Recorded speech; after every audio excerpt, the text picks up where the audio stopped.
So, a few years ago, the parent brand of Lamborghini faced a bit of a rough patch due to the whole Dieselgate scandal, but they've been working really hard to make a comeback by focusing on electrification and being more environmentally conscious. These efforts got to a point where Lamborghini's supercar factory in Sant'Agata became one of the first automobile factories to be certified as carbon neutral way back in 2015. They achieved this by installing a huge solar array and implementing efficient heating and cooling systems. Now, as if that's not enough, Lamborghini has been dabbling with hybrid vehicle prototypes since 2014.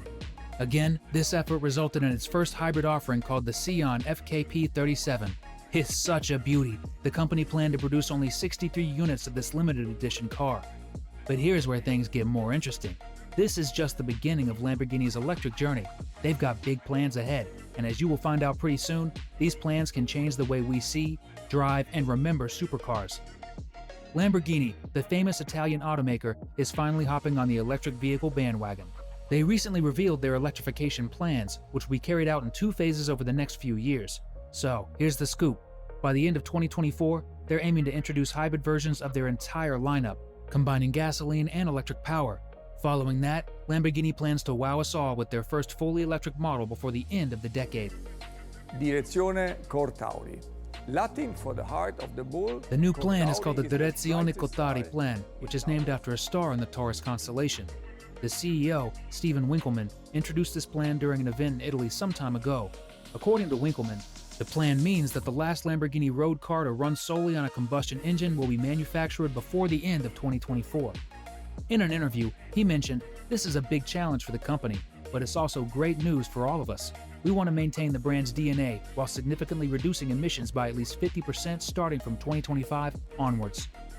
Now, let's talk specifics. Within the next 3 years, we can expect to see plug-in hybrid versions of their popular Aventador, Huracan, and Urus models.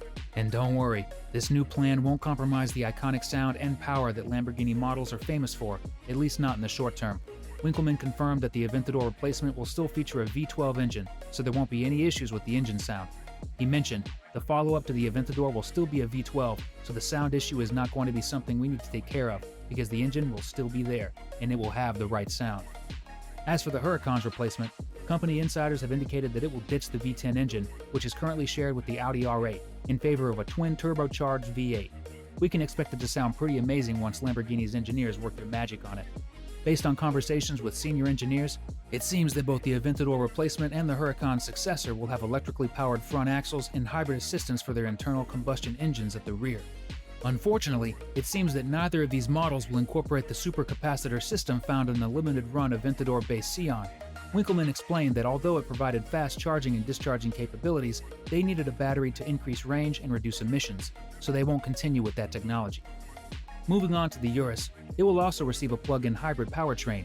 While we don't have many details yet, it's likely to be a version of the V8 powertrain used in the Porsche Cayenne Turbo S e-hybrid.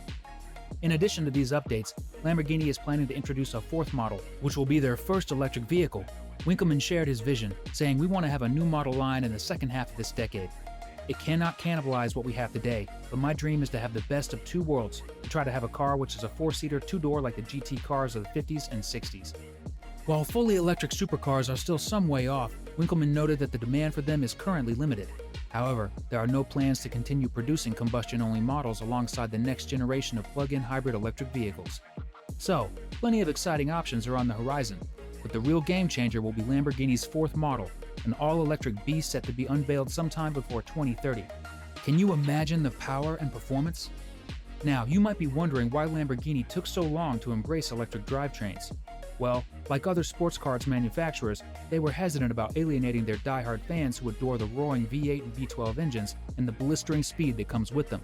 But with stricter emissions regulations and electric motors delivering incredible acceleration that rivals the fastest gas-powered supercars, Lamborghini has finally decided to switch gears. According to Lamborghini CEO Stefan Winkelmann, it's all about the torque and acceleration that electric supercars bring to the table. Not to mention, they offer a smooth and consistent driving experience with no gear shifts. It's no wonder customers are going to be thrilled by these advancements.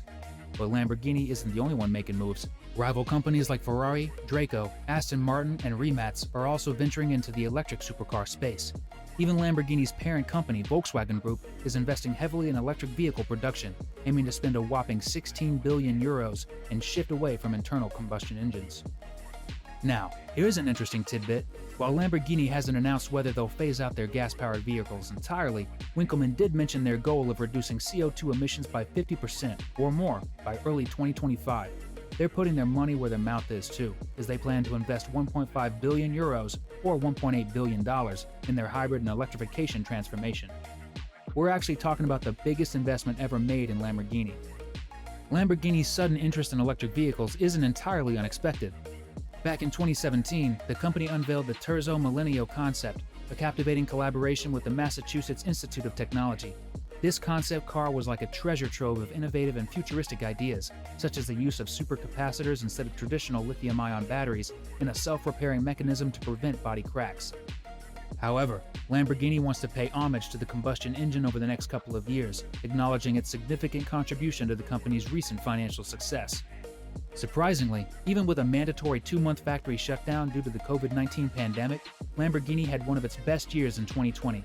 They delivered 7,430 cars, only a 9% decrease compared to the record-breaking year of 2019. Although sales dipped by 11% to 1.6 billion euros in 2020, the company reported record-high profits as customers ordered more luxurious and highly customized vehicles. As for whether Lamborghini will introduce new one-offs or special models as part of its celebration of gas-powered vehicles, Winkelmann remained tight-lipped. "Just give us a few weeks, and we'll have some exciting things to showcase, that's for sure," he teased.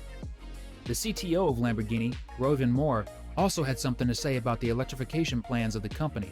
He mentioned that Lamborghini is changing its approach when it comes to its cars. They realize that simply being the fastest from 0 to 60 mph isn't the main focus anymore, especially with electric vehicles providing quick acceleration. During the Monterey Car Week, Lamborghini introduced their Urus Performante, a luxury SUV with an internal combustion engine that's just a tenth of a second faster than the Kia EV6 GT. Even though Lamborghini's EV plans aren't fully settled, they're not just chasing raw power.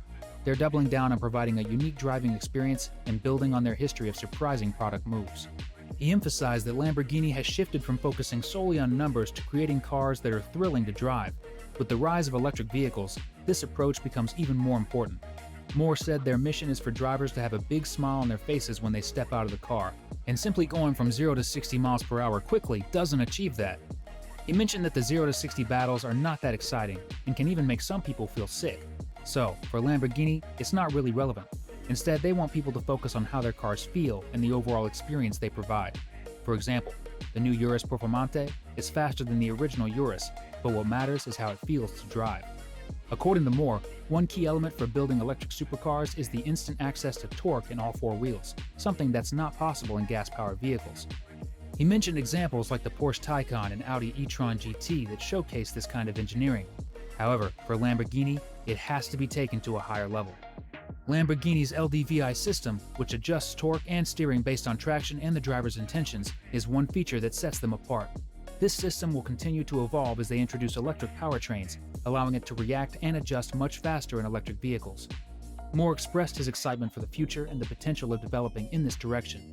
He believes it will open up a whole new field for Lamborghini. So, it seems like Lamborghini is focusing on providing an incredible driving experience, going beyond just raw power, and embracing the potential of electric vehicles.